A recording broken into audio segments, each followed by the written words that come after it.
प्रतिष्ठिता मनो मे वाचि प्रतिष्ठितम् आविराविर्मयेभिः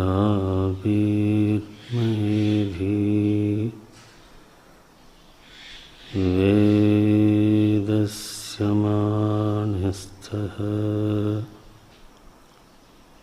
श्रुतं मे मा प्रहासीः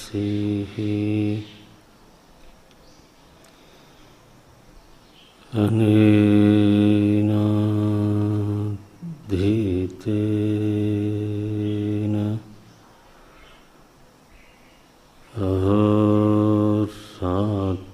अहोरात्रान्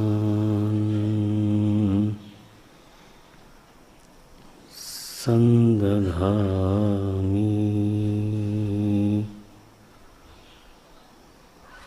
श्रुतं वदिष्यामि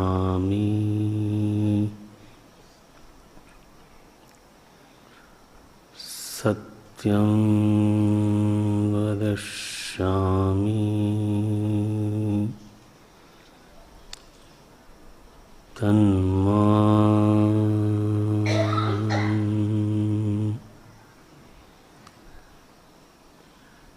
अवतु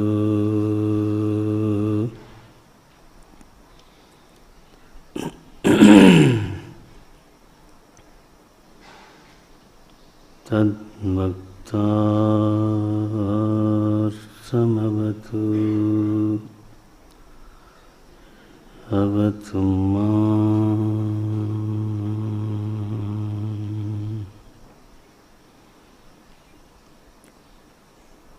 अवतु भक्तारम्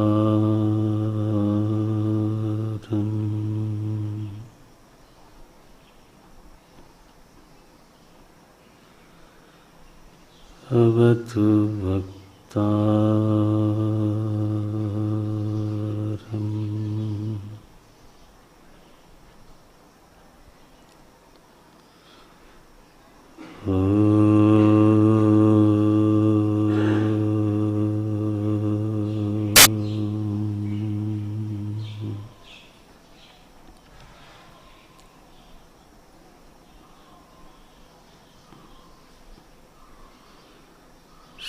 शांति शांति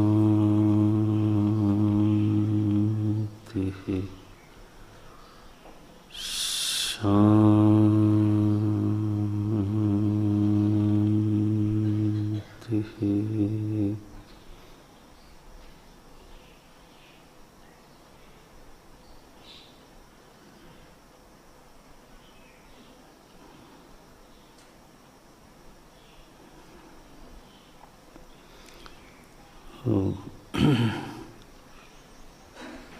आपके ग्रंथ में सबसे पहले नहीं चाहिए,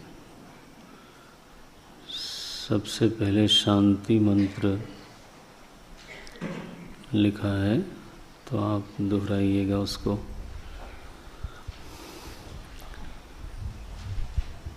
ओम शन्नो मित्रः शं वरुणः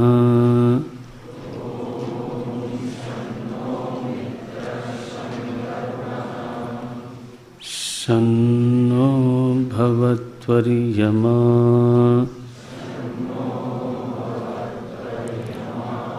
शन्न इन्द्रो बृहस्पतिः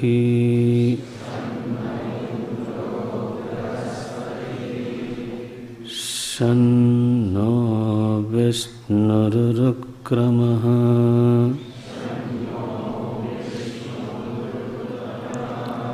नमो ब्रह्मणे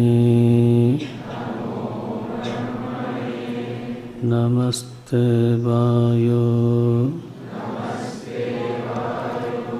त्वमेव प्रत्यक्षं ब्रह्मासि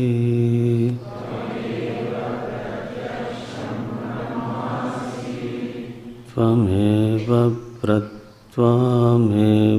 प्रत्यक्षं ब्रह्म वदिष्यामि।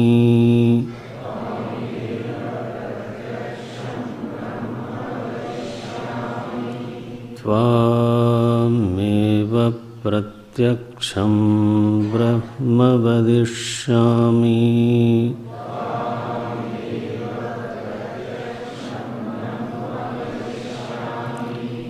श्रुतं वदिष्यामि सत्यं वदिष्यामि तन्माम् अवतु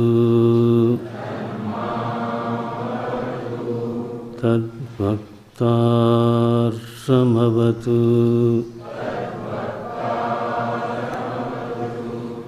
अवतु माम् अवतु भक्तारम्।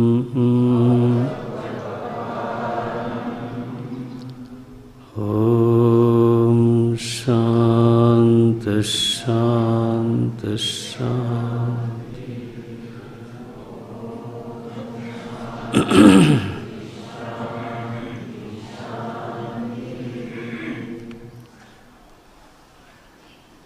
नमः शिवाय।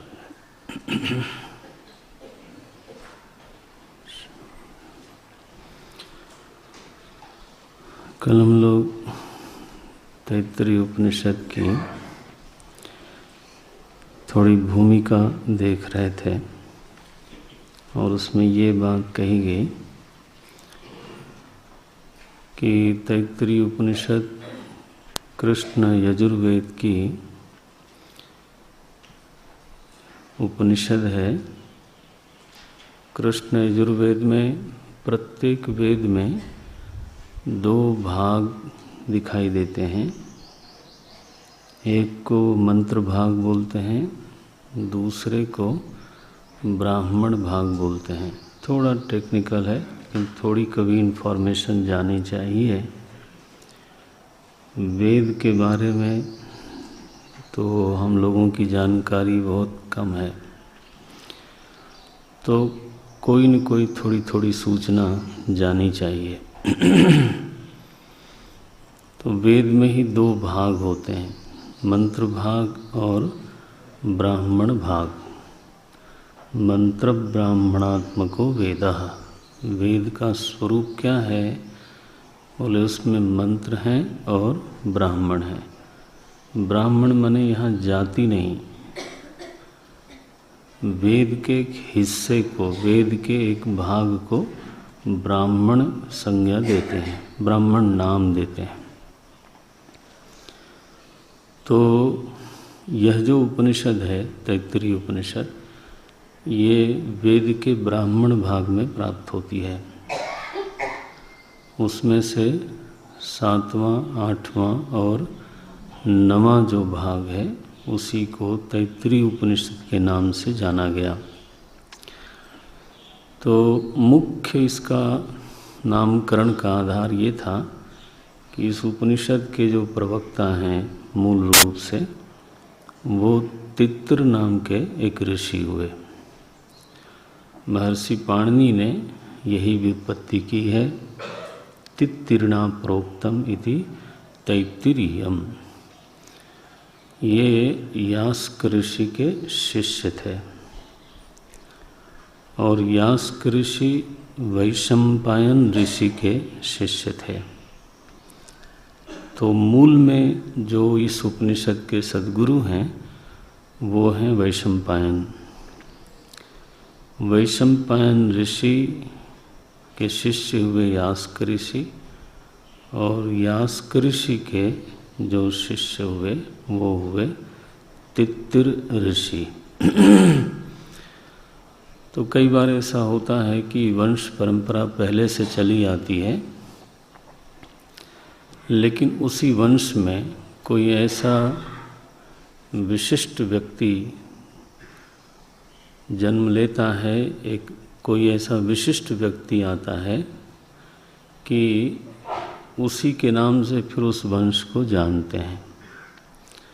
जैसे रघुवंश बहुत पुराना था, वो तो महाराज इक्ष्वाकु से चला आ रहा था, लेकिन महाराज रघु का इस तरह से आविर्भाव हुआ, उनका इतना यशस्वी जीवन था कि फिर बाद में इक्ष्वाकु वंश को लोगों ने रघुवंश के रूप में पहचानना शुरू किया।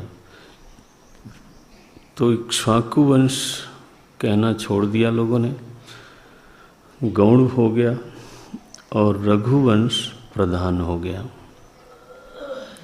माने ये शब्द प्रधान हो गया।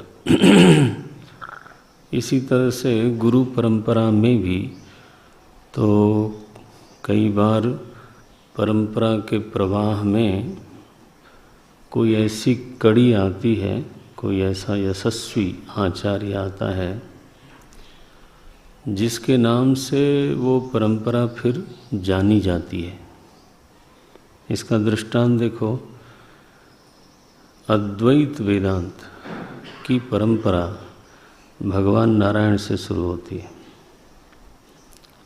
सो नारायणम पद्म भुवम वशिष्ठम, इस तरह से चलती है परंपरा। भगवान नारायण से ब्रह्मा जी, ब्रह्मा जी से वशिष्ठ, इस तरह से ये परंपरा चलती है। भगवान वेदव्यास उस परंपरा में हैं, हमारे परम गुरु गौड़पादाचार्य जी उस परंपरा में हैं। तो माने जो अद्वैत वेदांत की परंपरा है वो प्राचीन है और ऊपर से चली आ रही है। सदा शिव समारंभाम, लेकिन अब आज दुनिया क्या मानती है? शंकर संप्रदाय। आज समाज में क्या माना जाता है? ये शंकर संप्रदाय है। माने शंकराचार्य एक ऐसे आचार्य हुए बीच में, तो उनके शंकराचार्य जी ने कोई संप्रदाय आरंभ नहीं किया, वो स्वयं ही शिष्य थे और उनके गुरु का नाम था गोविंद भगवत पाद। उन्होंने भी कुछ शुरू नहीं किया, उनके गुरु के नाम था गौड़पादाचार्य जी। उन्होंने भी सच में कोई शुरू नहीं किया, उनके गुरु का नाम था सुखदेव जी। तो परंपरा तो ऊपर से चली आ रही है। ब्रह्म विद्या का जो गोमुख है, ब्रह्म विद्या का जो उद्भव स्थान है, वो तो परमात्मा है। चाहे उसका नाम भगवान शंकर रखो, चाहे उनका नाम भगवान नारायण रखो, लेकिन कोई ये नहीं बोलता आज के दिन कि नारायण संप्रदाय है ये, हैं? कोई ये नहीं बोलता आज के दिन कि ये व्यास संप्रदाय है। लोग बोलते हैं शांकर संप्रदाय। तो आचार्य विशेष की इतनी महिमा है कि उन्हीं के नाम से ये गुरुवंश परंपरा, ये भी एक वंश है, तो प्रसिद्ध हो गई। तो इसी तरह का अभिप्राय तैत्तिरीय उपनिषद के साथ भी है, इसको हम लोग ध्यान में रखें। तित्र नाम के हमारे ऋषि हुए, आचार्य हुए, तो उन्हीं के द्वारा कही जाने के कारण, उन्हीं के द्वारा प्रशस्ति प्राप्त होने के कारण, तो इस उपनिषद का नाम पड़ा तैत्तिरीय। वो पूरी शाखा ही तैत्तिरीय शाखा कहलाती है। इस रूप में इस ग्रंथ का थोड़ा परिचय जानना चाहिए।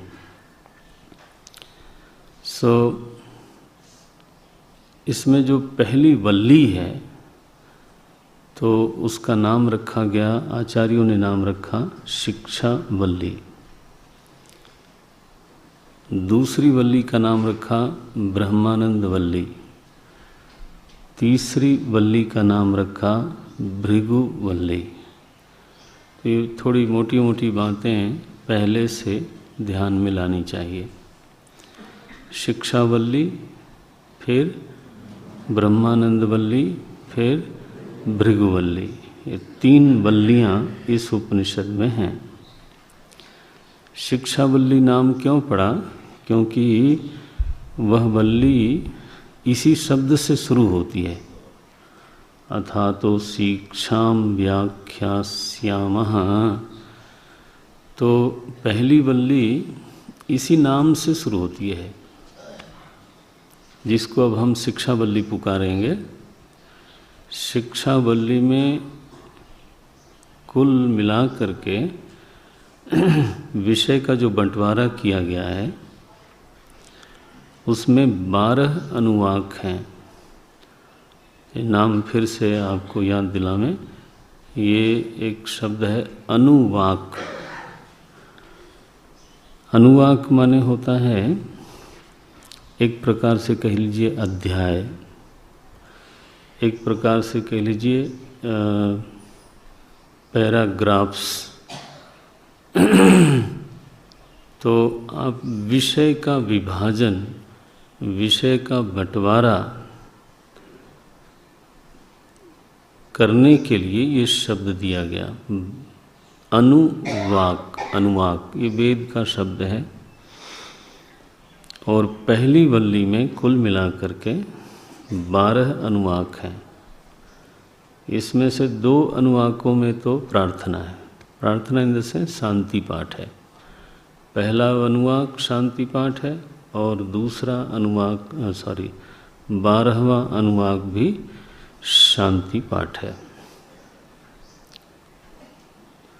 मुझे इस बात का एहसास है कि ग्रंथ अध्ययन का शायद सभी को अभ्यास नहीं होगा, लेकिन वो अभ्यास कभी तो करना है। तो ग्रंथ को अपने मन में एक बार मोटे रूप में ले आवें, एक मोटी पिक्चर साफ बन जानी चाहिए, फिर उसके भीतर हम थोड़ा प्रवेश कर पाएंगे। तो पहला यही हुआ, नाम है तैत्तिरीय उपनिषद, उसमें वल्लियाँ हैं 3, शिक्षावल्ली, ब्रह्मानंदवल्ली, भृगुवल्ली। और शिक्षावल्ली में फिर से जो विभाजन है वो है, उसका नाम है अनुवाक। यस, अनुवाक। और यह जो अनुवाक है उसमें से पहला अनुवाक शांति मंत्र है, 12वां अनुवाक भी शांति मंत्र है। तो इस दृष्टि से देखें तो कुल 10 अनुवाक प्रतिपादन अथवा विषय की दृष्टि से कुल मिला करके हमारे पास 10 अनुवाक हैं। इसका ये भी अर्थ निकाला जा सकता है कि पहली वल्ली में श्रुति माता ने, वेद को ही श्रुति बोलते हैं, सो पहली वल्ली में श्रुति माता ने कुल मानो 10 विषय हमको समझाया है। मेरे ख्याल से ये तो क्लियर हो गया होगा। 10 अनुवाक माने 10 विषय हमको समझाया। उन्होंने चुना कि इस वल्ली में हम साधकों को 10 विषय बताएंगे, 10 बातें बताएंगे। लेकिन उन 10 बातों को समझाने के लिए सबसे पहले तो प्रार्थना करती हैं, शांति मंत्र का पाठ करती हैं। तो उसका संक्षेप में एक बार हम अर्थ देख लें, अभी हम लोगों ने पढ़ा उसको। तो ऐसा लगता है कि ये शांति मंत्र शिष्य कर रहा है। ये पाठ करने से ऐसा लगता है कि ये जो पाठ हो रहा है, प्रार्थना की जा रही है, वो शिष्य की ओर से की जा रही है।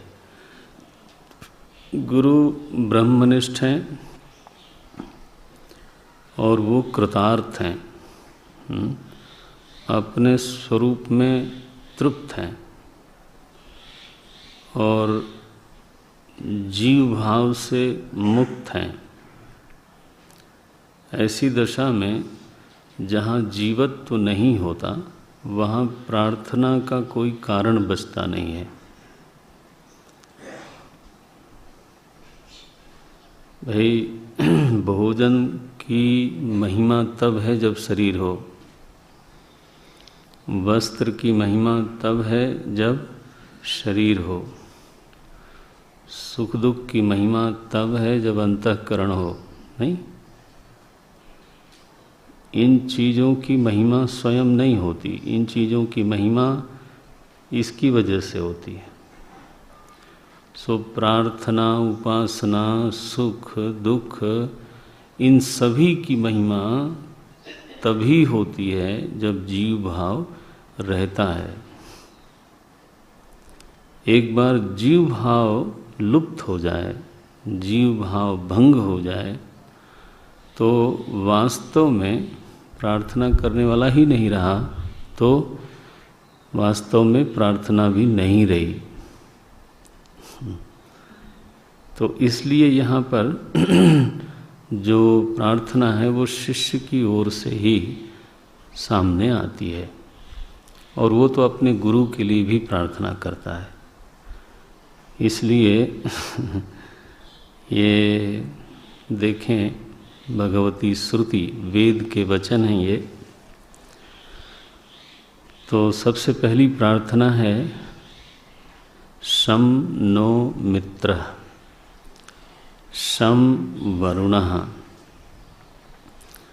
सो मित्र शब्द का अर्थ होता है भगवान सूर्य। भगवान सूर्य ये कौन है? तो पहले शब्द का भाव देख लें। तो ये हैं भीतर हमारे आध्यात्मिक क्षेत्र में जो हमारी प्राण वृत्ति है उसके अभिमानी हैं सूर्य देवता, और जो बाहर दिन है उसके अभिमानी भी सूर्य देवता हैं। सो सूर्य जब बोलते हैं तो वो दो के अभिमानी देवता का नाम है। मेरी प्राण वृत्ति भीतर और बाहर जो दिन प्रकाश रूप में हमारे सामने है, उसका जो देवता है उसको भी सूर्य बोलते हैं।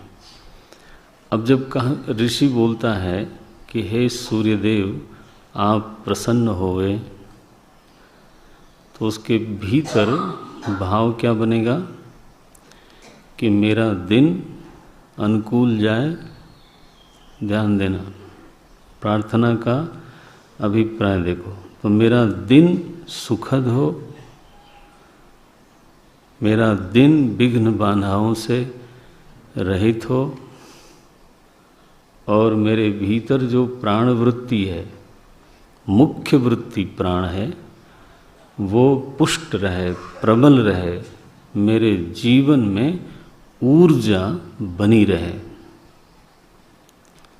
मेरे जीवन में क्रिया शक्ति उद्दीप्त हो, क्रिया शक्ति भरपूर हो। ये एक छोटे से शब्द का भाव है, शं नो मित्रः। मेरा दिन अच्छा हो और मेरे भीतर भी शक्ति और सामर्थ्य बनी रहे। वरुणः, वरुण वेद में रात्रि के देवता हैं, रात्र्याभिमानी। दिन के अभिमानी हैं सूर्य और रात्रि के अभिमानी हैं वरुण देवता। ये अभिमानी शब्द को भी थोड़ा सा हमको शायद बोलना पड़ेगा।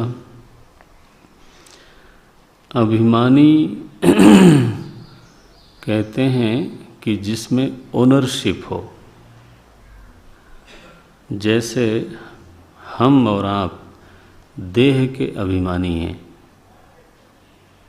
अभिमान माने यहाँ घमंड नहीं, अभिमान माने होता है ओनरशिप वाला, हैं।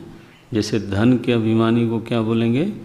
धनी। हाँ, ऐसे देह के अभिमानी को बोलते हैं देही, बोलते हैं ना देही।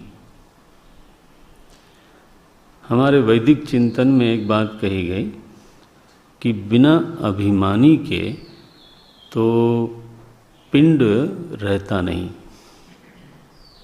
अनाथ हो जाता है और थोड़े दिनों में नष्ट हो जाता है।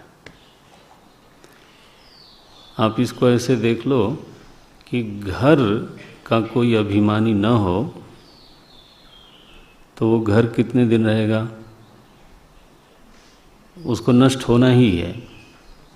और थोड़े दिनों बाद पता चला कोई खिड़की ले गया, तो किसी ने कहा कि अब दरवाजे की क्या ज़रूरत है, जब हवा आ जा रही है तो अब हम भी आवें जावें। तो कुछ दिनों में वो दरवाज़ा ले जाता है कोई, फिर तो एक एक ईंट उठा ले जाते हैं लोग। क्यों? तो बोले कोई रहा नहीं है इसका। सो वैदिक चिंतन में इस बात को पहचाना गया कि किसी भी पिंड की स्थिति बिना अभिमानी के कभी नहीं हो सकती। यह शरीर एकदम बिखर जाता है यदि इसका अभिमानी इसको छोड़ के चला जाए। घर नहीं रहता, धन नहीं रहता, प्रॉपर्टी नहीं रहती, हर चीज़ को एक ओनर की ज़रूरत है, एक नाथ की ज़रूरत है, हैं? एक स्वामी की ज़रूरत है। जो निर्जीव चीज़ें हैं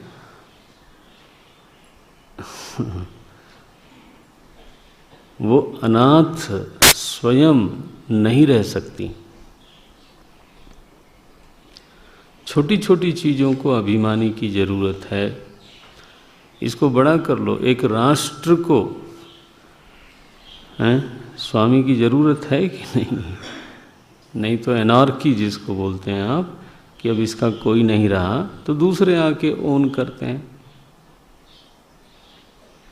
इसको आप बढ़ाओ। हमारी जो बुद्धि जाती है वो राष्ट्र तक जाती है, ठीक है ना, विश्व तक नहीं जाती। तो अगर राष्ट्र बिना अभिमानी के नहीं रह सकता तो विश्व फिर कैसे रहेगा? तो बोले विश्व का तो कोई अभिमानी नहीं है। इस विश्व में 250-300 राष्ट्र होंगे, विश्व को किसी अभिमानी की ज़रूरत शायद नहीं है। तो ऐसा कैसे बोल सकते हो तुम? विश्व का जो अभिमानी है उसका नाम विश्वेश्वर है। ये सृष्टि कोई अनाथ थोड़ो है। अरे जब तुम्हारा शरीर बिना नाथ के नहीं रह सकता,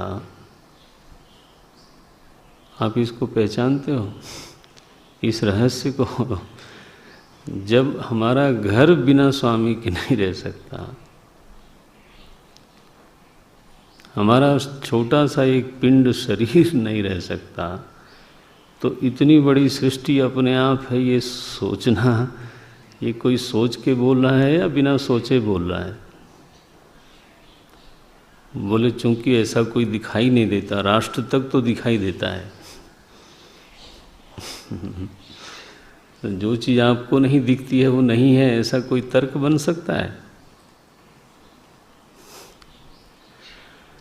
तो वैदिकों ने कहा, वेद भगवान ने कहा कि अरे सृष्टि की बात छोड़ो, दिन का भी एक अभिमानी है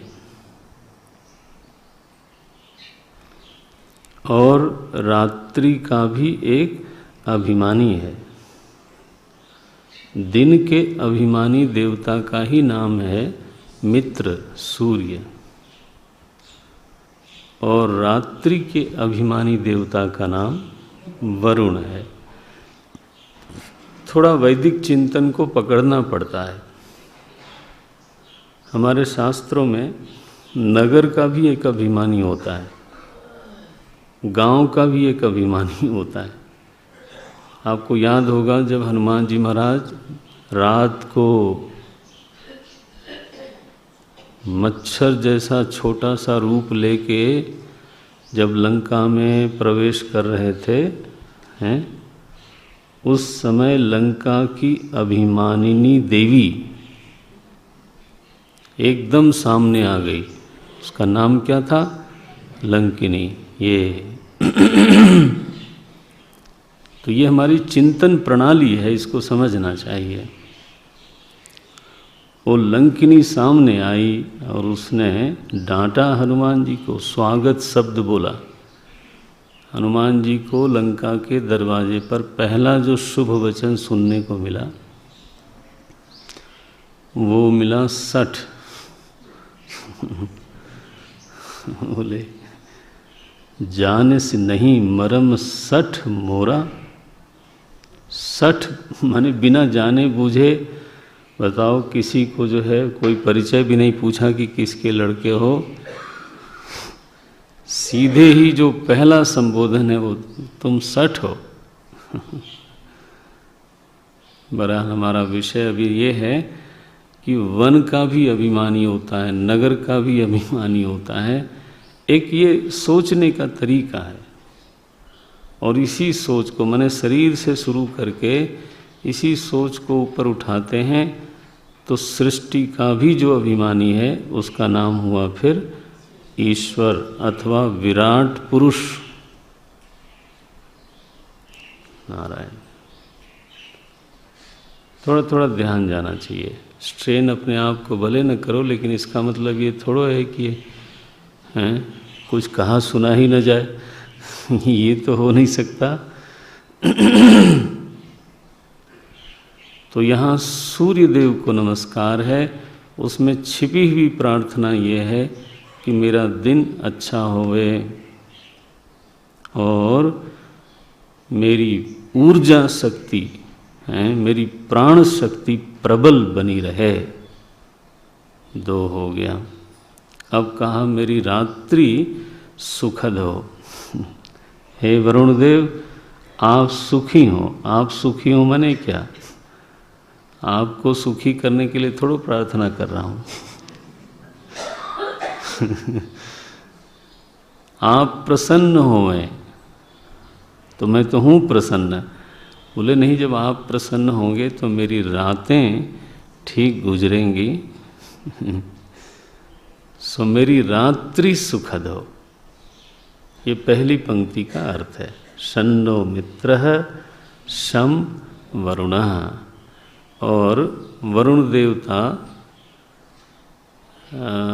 अपान वृत्ति के भी अभिमानी है। अध्यात्म में अपान वृत्ति। अपान वृत्ति का अर्थ है विसर्जन। मेरे भीतर जो विसर्जन की प्रक्रिया है वो बिल्कुल चुस्त रहे, नहीं तो फिर बीमारियां आती हैं। प्राण वृत्ति ऊर्जा का कारण है और अपान वृत्ति विसर्जन का कारण है।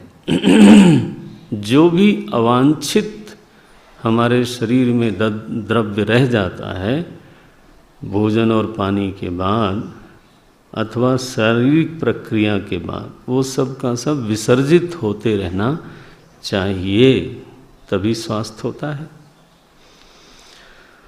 सो दोनों चीज़ें स्वस्थ रहें। शम नो मित्रः शं वरुणः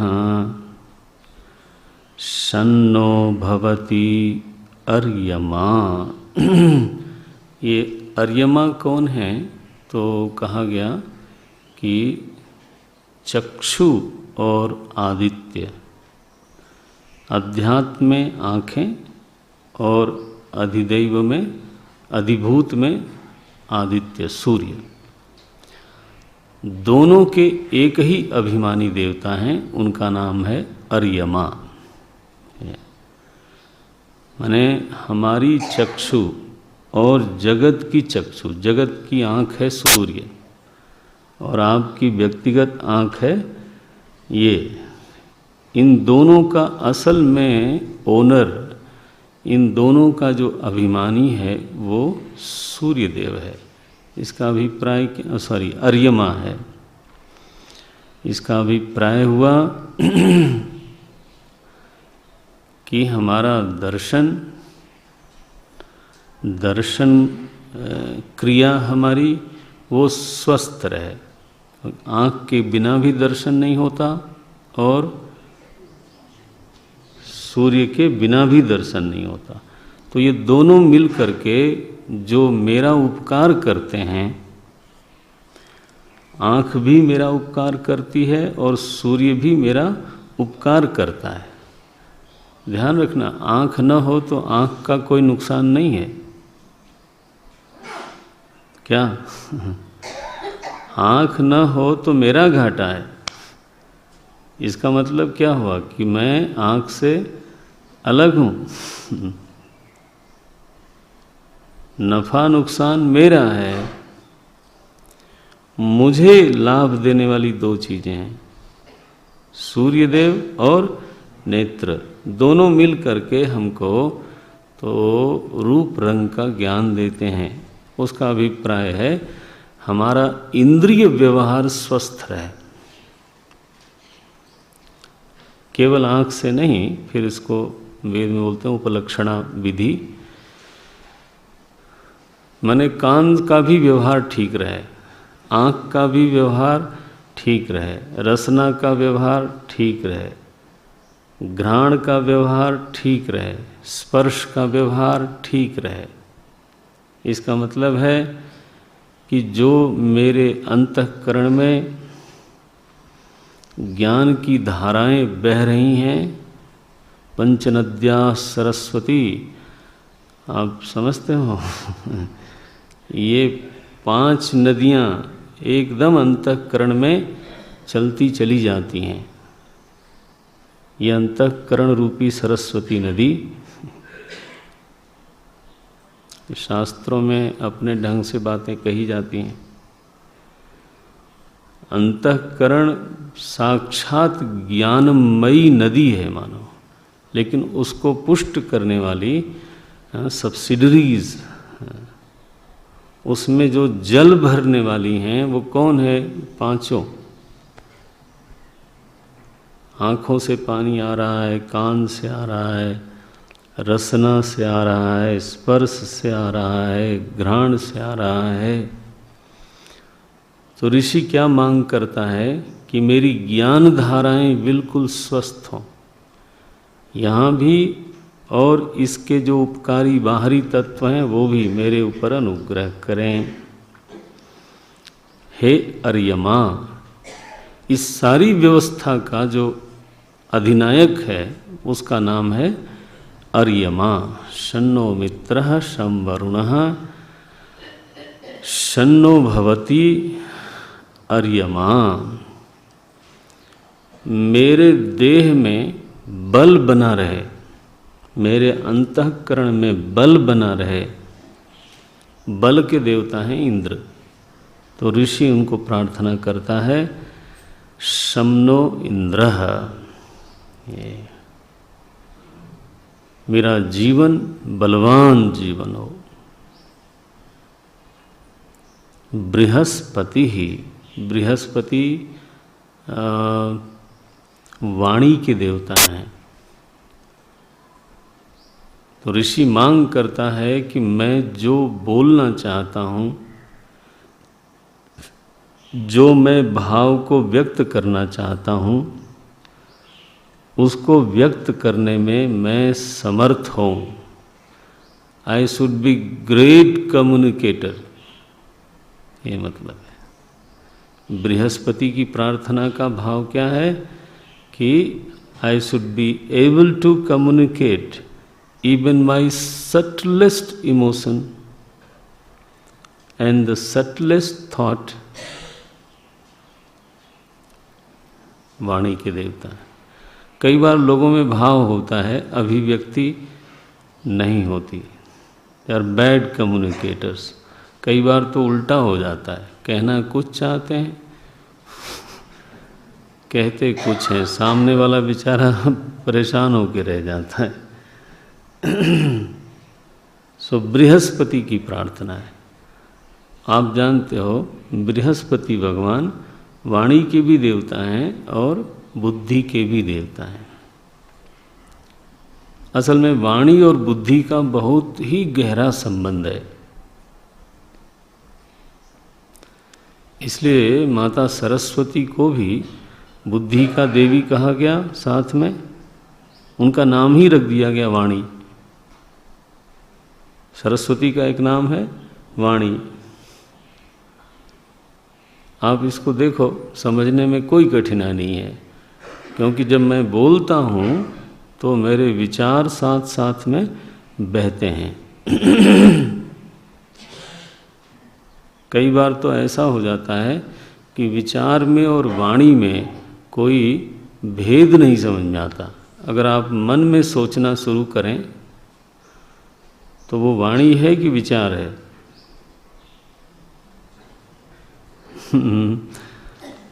शास्त्रों में कहा वो हो सकता है मध्यमा वाणी हो, वैखरी न हो करके मध्यमा वाणी हो, पश्यंती वाणी हो। ये कहना इतना सहज नहीं होगा कि जो होंठ हिलाए बिना मैं सोचता हूँ हैं या अपने आप से बात करता हूँ तो वो विचार नहीं। दोनों में एकता देखो, विचार बिना भाषा के नहीं हो सकता। कर सकते हैं? सोच के देखो, बिना लैंग्वेज, बिना भाषा के।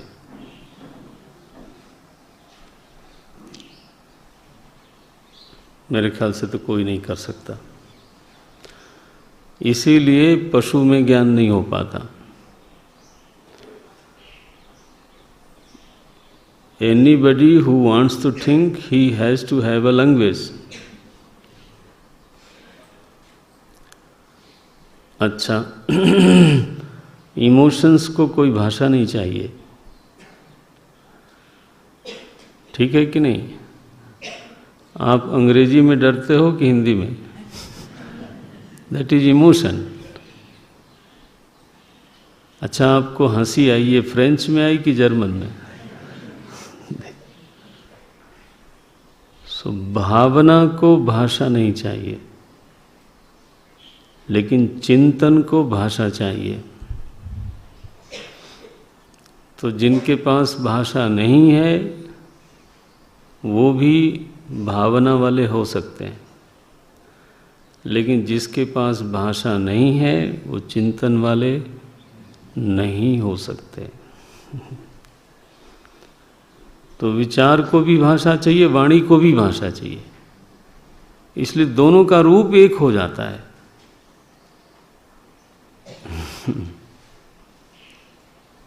ब्रह्म विचार सार परमाम, सरस्वती जी के लिए विचार भी बोलते हैं और वाणी भी बोलते हैं। इसी तरह से बृहस्पति भगवान को यहाँ पर दोनों का देवता माना गया है। और ऋषि प्रार्थना करते हैं कि हे बृहस्पति देव, मेरी वाणी समर्थ हो और मुझ में विचार की पूरी सामर्थ्य हो। सो बृहस्पति की प्रार्थना, इंद्र की प्रार्थना, अर्यमा की प्रार्थना, वरुण की प्रार्थना और सूर्य की प्रार्थना, ऋषि ने इन सभी लोगों को याद किया और इन लोगों के जरिए से जो उसको चाहिए थी उसको याद किया। देखिए, ये भी बड़ा ज़रूरी है कि मैं आइडेंटिफाई करूं कि मैं सचमुच में क्या चाहता हूं। कई बार तो दिन भर में मैं इस बात को चिह्नित नहीं कर पाता कि सच में मुझे वास्तव में चाहिए ही क्या, किस चीज़ को मैं इम्पोर्टेंस देता हूँ। तो अगर ऋषि ये कहता है कि मेरा दिन ठीक जाए और मेरे भीतर ऊर्जा बनी रहे, तो एटलीस्ट ही हैज़ आइडेंटिफाइड। अगर वो कहता है कि मेरी रात ठीक जाए और मेरा विसर्जन ठीक हो, तो उसने चिन्हित कर दिया कि ये मुझे चाहिए। and I know the importance of it. कई बार हमारे साथ ये नहीं होता, हम वेगली समझते रहते हैं कि किस चीज़ का इम्पोर्टेंस है, नहीं है। फिर वो बोलते हैं इंद्रियों का व्यवहार जितनी अच्छी तरह से होवे, हमारा ज्ञान उतना ही निर्मल, विस्पष्ट, विशाल भंडार होता है।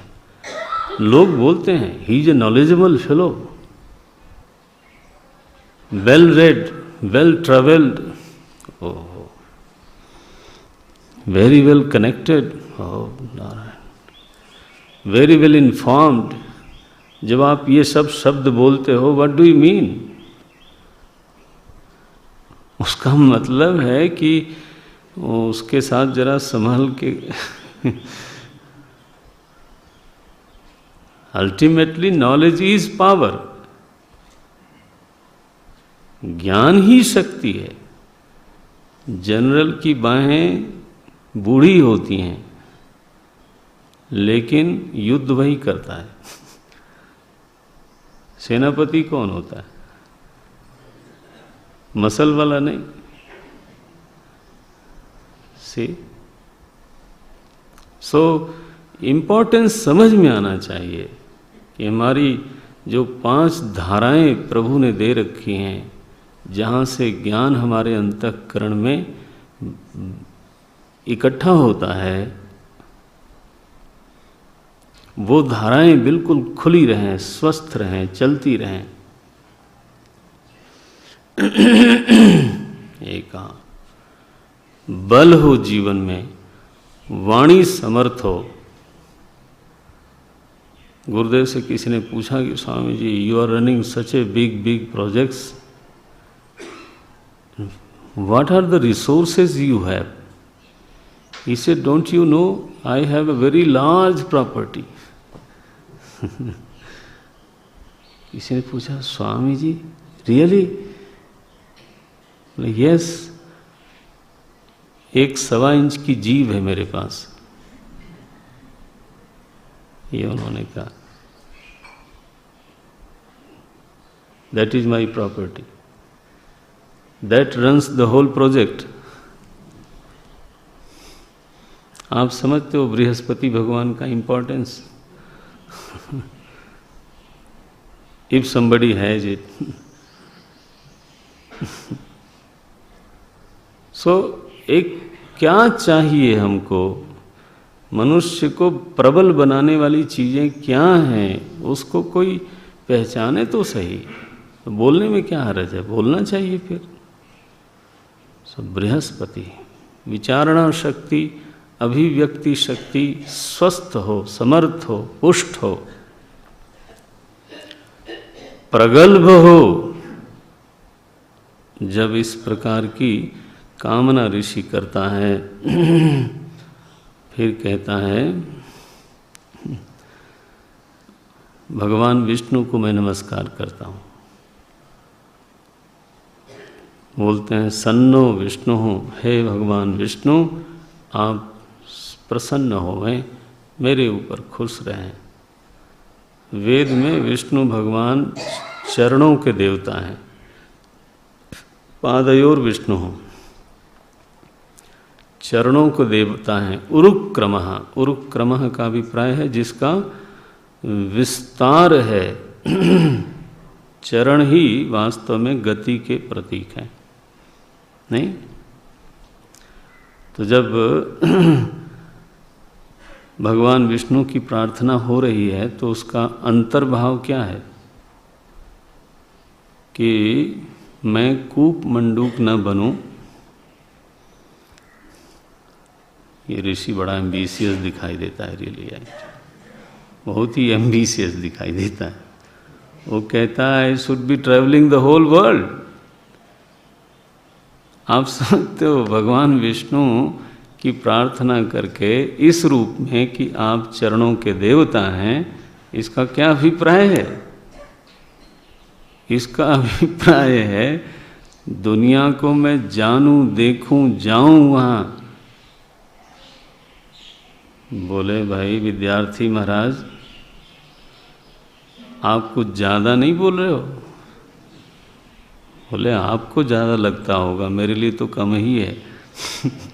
ये ज़्यादा कम तो निर्भर करता है कि आप क्या सोचते हो।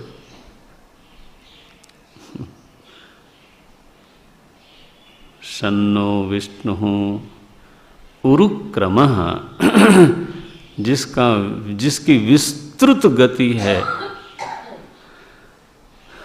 महात्मा लोग कहते हैं इसीलिए लोगों की पाद पूजा होती है, क्योंकि भगवान विष्णु तो हैं पैर के देवता हैं। आप किसी के सिर पूजा न किया करिए, माने प्रधान जो है वो पाद पूजा है। भगवान विष्णु का वहाँ पर निवास मानते हैं, अभिमानी देवता हैं। तो अब फिर से एक बार इन पंक्तियों पर दृष्टि रखें। शन्नो मित्रः शं वरुणः शन्नो भवति अर्यमा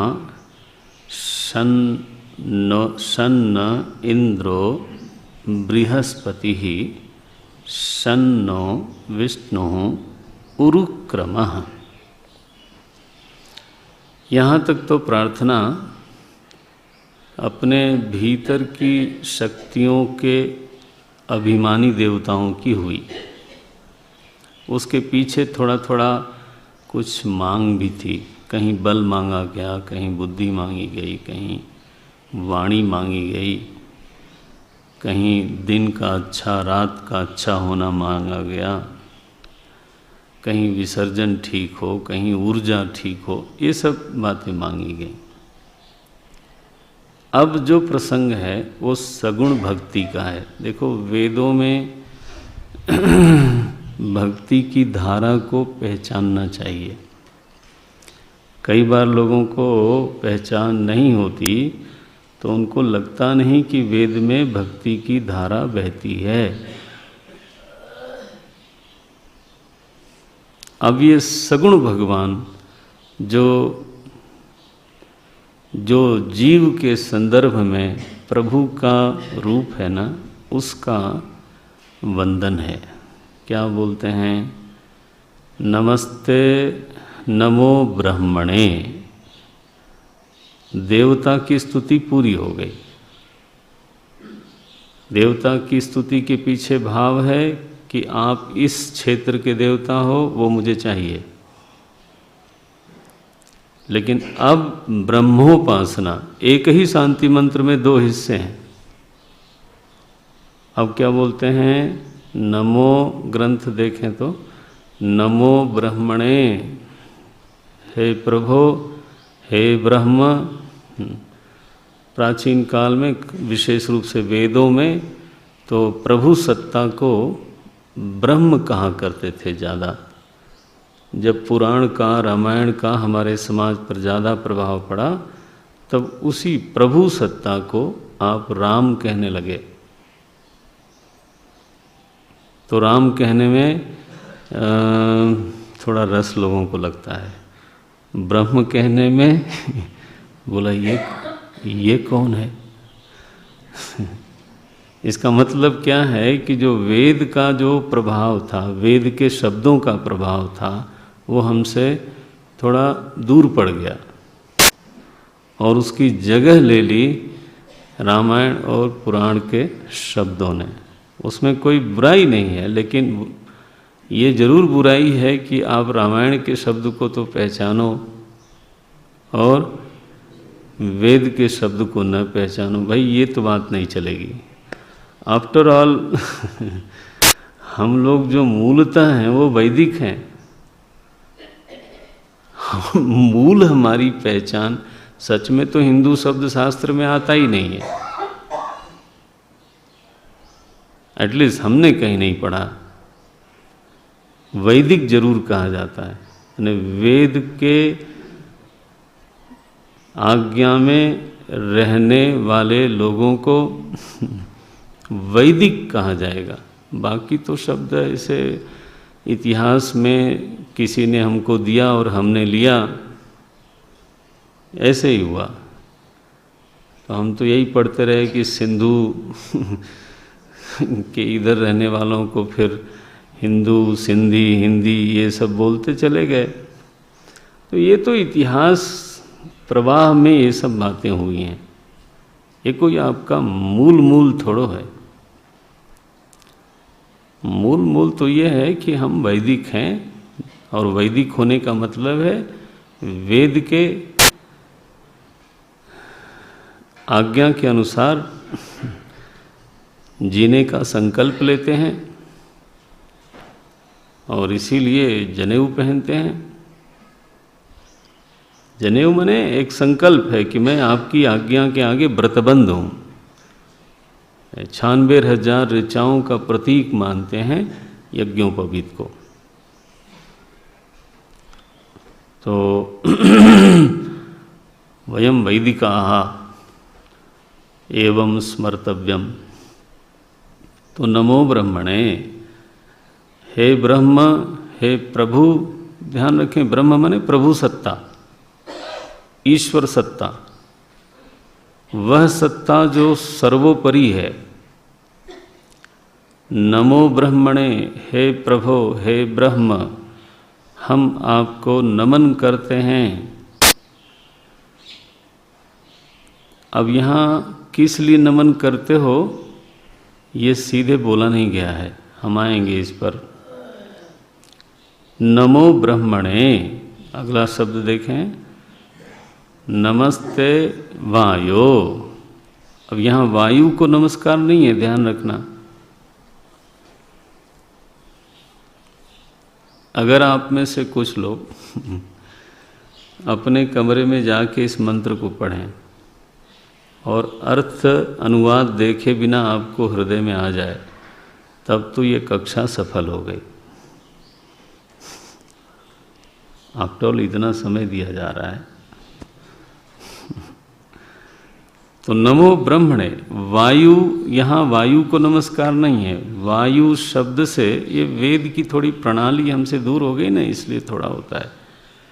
वायु का एक अर्थ है प्राण, और प्राण का एक अर्थ वेद में होता है, विद्यार्थी लोग जानते होंगे, हिरण्यगर्भ।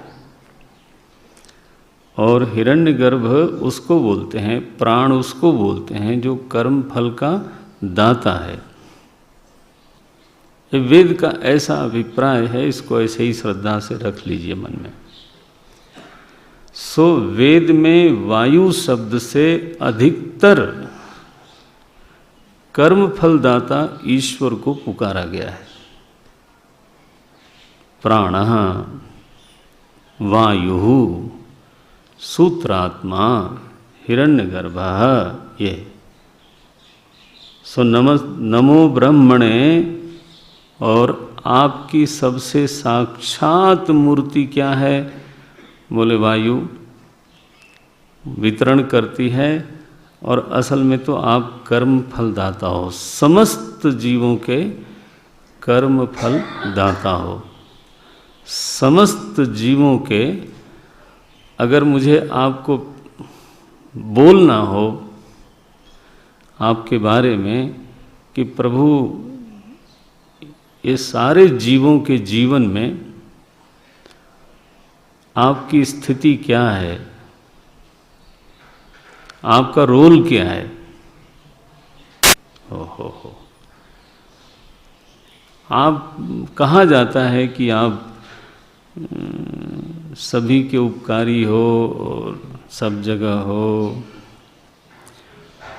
What is the exact status of yours in everybody's life?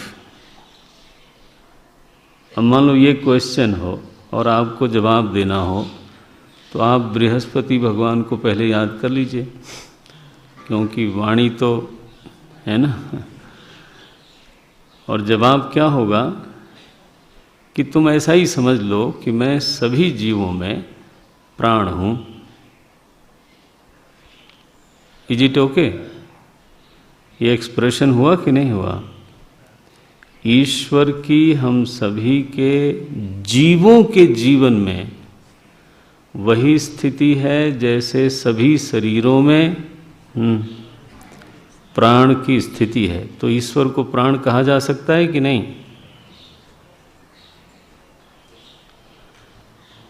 कह सकते हैं ना ये।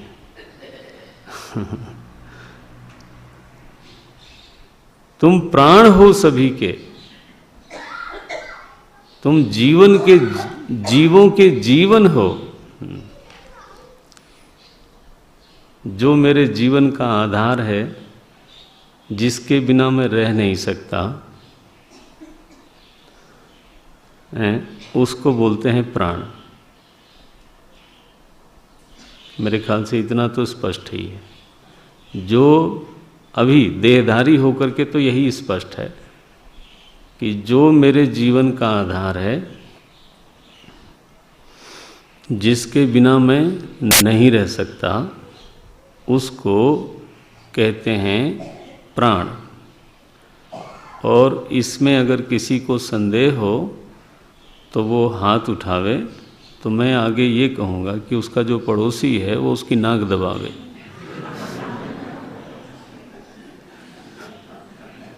इसलिए हाथ उठाते समय सावधान, मैं प्रार्थना तुरंत पड़ोसी को करूँगा। फिर आपको प्रत्यक्ष ज्ञान हो जाएगा कि इसके बिना आप जी नहीं सकते, ये जीवन का आधार है और आप उसको चाहते हो। जब वो बाहर जाए सांस और वापस ना आवे, तब देखना क्या होता है। अरे रामा। तो आप उसको चाहते हो। और एक बात बताऊं कि जब वो सहज रूप से चलती है तो आप उस पर ध्यान भी नहीं देते। तो ईश्वर की स्थिति लगभग ऐसी ही है आपके जीवन में। प्राण की स्थिति है देह में और ईश्वर की स्थिति है जीवन में। जरा ध्यान दें, मैं फिर से रिपीट करता हूं।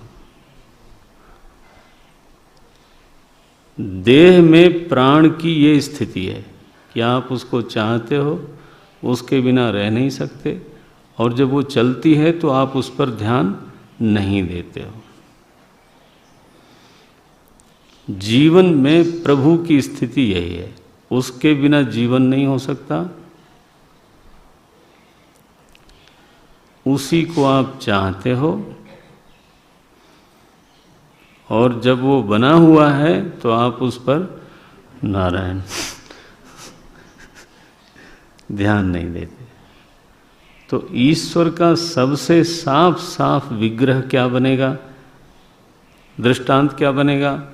वायु। आया पकड़ में? वेद भगवान कैसा बोलते हैं?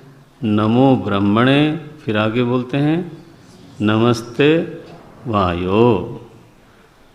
और फिर ऋषि प्रार्थना करता, क्योंकि हर समय वो मूर्ति नहीं बनाते थे, प्रभु की ये मूर्तियां हैं। त्वमेव प्रत्यक्षम ब्रह्मासि। देखो क्या बढ़िया शब्द का। हे प्रभु तुम प्रत्यक्ष ब्रह्म हो, और चूंकि तुम प्रत्यक्ष ब्रह्म हो इसलिए मैं तुमको ब्रह्म ही कहूँगा, वायु नहीं कहूँगा। अच्छा बताओ,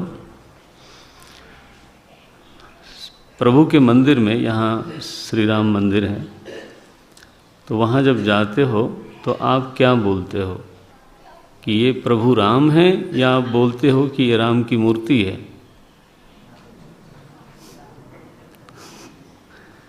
अरे मूर्ति कहने वाला तो फिर महाराज वो पत्थर काटने वाला कोई होगा, वो भगत नहीं होगा। हाँ। हम सीधे बोलते हैं हे प्रभु, हम ये नहीं बोलते हे प्रभु की मूर्ति। We don't say like this. तो यहाँ ऋषि क्या बोलता है? नमस्ते वायो त्वमेव प्रत्यक्षम ब्रह्म असि। और इसलिए त्वाम एव प्रत्यक्षम ब्रह्म वदिष्यामि, इसलिए अब मैं आपको प्रत्यक्ष ब्रह्म ही बोलूंगा। त्वाम एव प्रत्यक्षम ब्रह्म वदिष्यामि, अब मैं आपको ब्रह्म कह करके पुकारूंगा।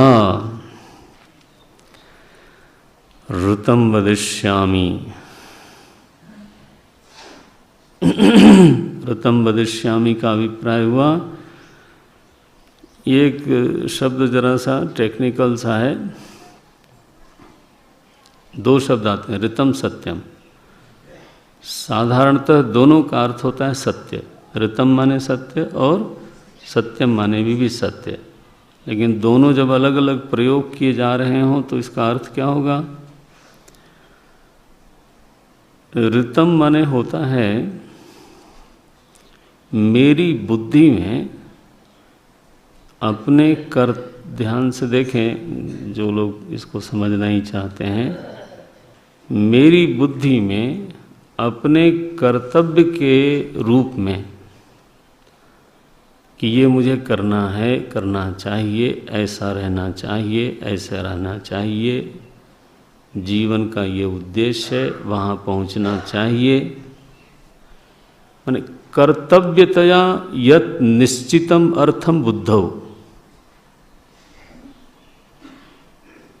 मैं रिपीट कर देता हूँ, कर्तव्यतया निश्चितम अर्थम बुद्धौ। कुत्र कुत्र बुद्धौ, बुद्धि में कर्तव्य के रूप में जो अर्थ निश्चित किया गया है, इट बिकम सब्जेक्टिव, उस अर्थ को बोलते हैं ऋतम। अच्छा, लेकिन वो निश्चित कैसे किया आपने? बुद्धि से, अनुमान से? बोले नहीं, शास्त्र से। शास्त्र के अनुशासन में, शास्त्र के प्रकाश में मुझे जो समझ आई और उस समझ से अपने कर्तव्य के रूप में जो मैंने निश्चय किया कि मुझे ऐसे रहना है, मुझे ये करना चाहिए और मेरे जीवन का ये उद्देश्य है और मुझे वहाँ पहुँचना चाहिए। इसका मतलब क्या हुआ कि आध्यात्मिक कर्तव्य अथवा सामाजिक कर्तव्य, दोनों के दोनों जैसा आपको निश्चित हुआ है, उस निश्चित अर्थ को बोलते हैं ऋतम। भगवान शंकराचार्य जी लिखते हैं, आप कई लोगों के हाथ में होगा ग्रंथ, तो मैं एक दिखा देता हूँ। लिखते हैं ऋतम वदिष्यामि, ऋतम किम यथा शास्त्रम यथा कर्तव्यम बुद्धौ सुपरिनिश्चितम अर्थम। शंकर भाष्य बुक स्टॉल पे गीता प्रेस का होगा, तो जिसको कभी लेना हो तो ले लीजिएगा, क्योंकि मेरा आधार अध्ययन अध्यापन का शंकर भाष्य ही रहता है। आप जानते हैं, अधिकतर लोग जानते हैं, मिला होगा आपको। आखिरी में भाष्य है ऋतम, मिला? विद्यार्थी लोगों को मिला? ऋतम, ये 12 पेज पर पहली ही पंक्ति है, पता नहीं आपके कौन सा है। मिला? ऋत है 12 पेज ना? हाँ ठीक है। नहीं, ये विद्यार्थी लोगों की बात कर रहा हूँ, आपके अलग होगा, कोई पेज अलग होगा। मिल गया। ऋतम यथा शास्त्रम यथा कर्तव्यम बुद्धौ सु भी लगाया भाष्यकार ने, सुपरिनिश्चितम अर्थम। ये है ऋतम शब्द का अर्थ। इस बात को ध्यान में रखें कि यह ऋतम शब्द कहाँ जा रहा है? बुद्धि में जो निश्चित अर्थ है उसी को ऋतम कहते हैं। बस आपने बुद्धि में निश्चय किया कि मेरे जीवन का लक्ष्य है प्रभु, तो यह जो निश्चय है ना आपका, इसको क्या कहा जाएगा? ऋतम। आपने बुद्धि में जो निश्चय किया कि मुझे शिष्ट आचरण करना चाहिए, क्योंकि शास्त्र मुझे यही आज्ञा देता है, तो इसको क्या कहा जाएगा? ऋतम। मुझे पिता का कभी भी अवमान नहीं करना चाहिए, क्यों? शास्त्र ऐसा बोलता है। तो ये जो अर्थ आपने निश्चित किया, इस निश्चय का नाम है ऋतम। ये तो यथा शास्त्रम, बस ये मूल बात है। शास्त्र के प्रकाश में कर्तव्यतया निश्चितम अर्थम बुद्धौ, बुद्धि में जो स्थित है। और आप सब जानते हो कि we are guided by, directed by only our notions. हमारे व्यक्तित्व का जो रियल डायरेक्टर है वो है नोशंस, मान्यताएं। अगर हमारी मान्यता है कि इस देह को धारण करने का मतलब है प्रभु की भक्ति करते हुए उनमें समा जाना,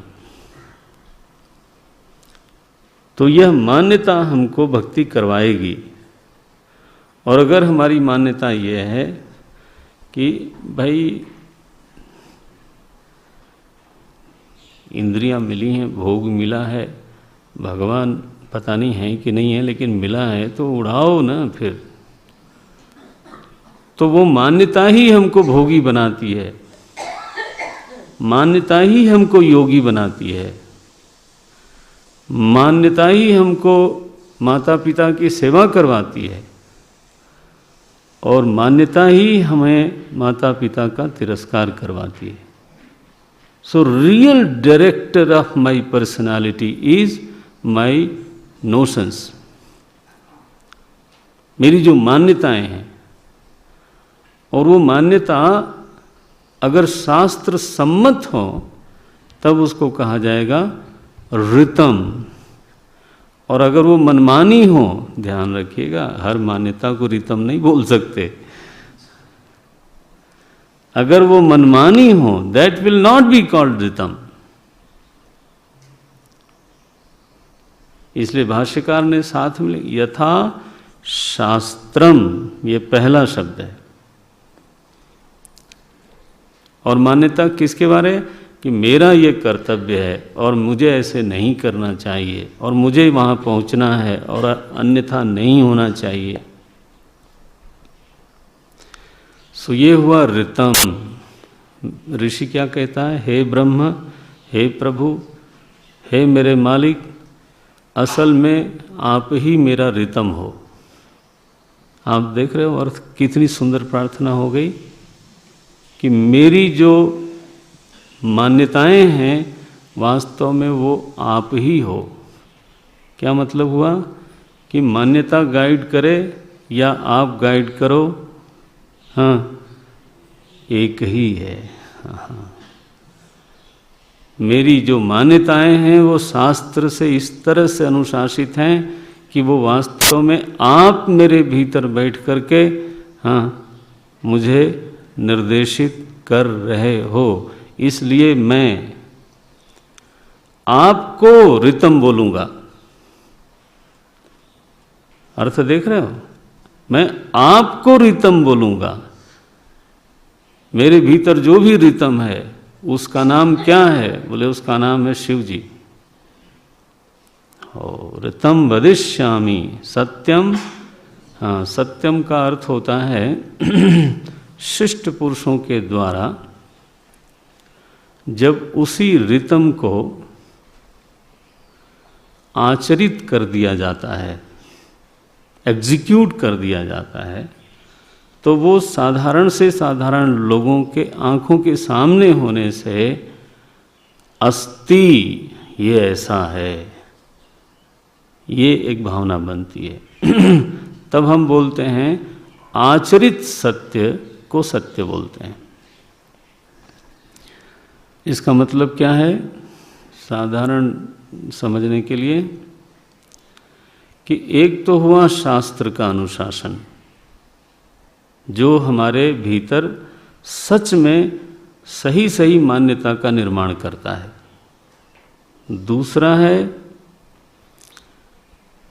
शिष्ट पुरुषों के द्वारा स्थापित की हुई, आचरित की हुई कुछ परंपराएं, मर्यादाएं। हो सकता है वो शास्त्र में आपको न मिले, लेकिन वो आचरित हुई हैं और उनका सुंदर परिणाम प्राप्त हुआ है। तो उन परंपराओं का, शिष्ट परंपराओं का, बल्कि मैं ऐसा कहूं आचरित शिष्ट परंपराओं का समाज पर एक शासक के रूप में प्रभाव पड़ता है। They are the rulers of the society. लोग बोलते हैं ऐसा तो पहले कभी नहीं हुआ। हाँ, इसका क्या मतलब है कि अभी भी नहीं होना चाहिए। ऐसा तो पहले कभी नहीं हुआ। अरे पहले नहीं हुआ तो अब होगा? नहीं नहीं, ऐसे नहीं होना चाहिए, ऐसा कभी नहीं, किसी ने नहीं किया। तो वो it becomes the ruler of the society, it becomes the ruler of the home, house. ईश्वर की भूमिका क्या है? रूलर की। तो लोक परंपरा के रूप में जो परम हितकारी परंपराएं हैं, हे प्रभु, वो परंपरा नहीं है। वो कौन है? वो आप ही हो। ये व्हाट ए ऑनर। सत्यम वदिष्यामि, किसको? त्वाम। त्वाम ऊपर से आएगा, तुमको ही मैं वो सत्य बोल रहा हूं। सत्य कोई और चीज नहीं है।